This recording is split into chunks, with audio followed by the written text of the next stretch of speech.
Hi, this is the third video in my series on ACT tips and tricks as someone who scored a 34 on the December ACT. In this video, I'll be going over tips for the ACT reading. The first tip to know is that every single answer to every question on the ACT reading you can find in the passage. The answer is usually just whichever option is the most supported by the text, so make sure you look at each answer, then look at the text, and look to see which one you can actually find in the text as evidence. That was the biggest tip that I used in my ACT reading, and that was able to get me to score a 36 on that section.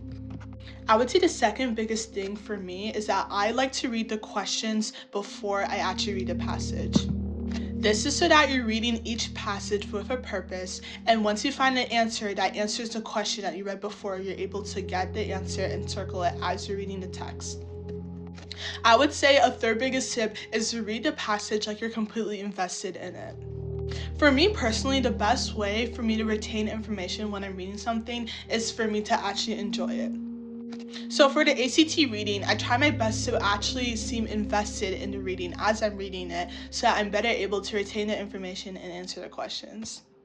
Additionally, I know many people always complain about reading long, boring passages, but as long as you turn it into something that's fun, even for that moment, it'll better help you be able to retain the information, learn the purpose of the passage, and be able to answer the questions.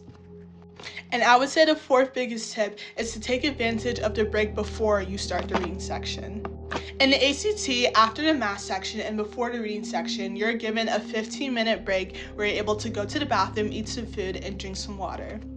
During that break, you're able to recharge, so I recommend bringing a snack and water so you're able to eat, recharge your energy, and get ready for the ACT reading because it's a lot of passages, and for a lot of people, they can get fatigued very easily during this section.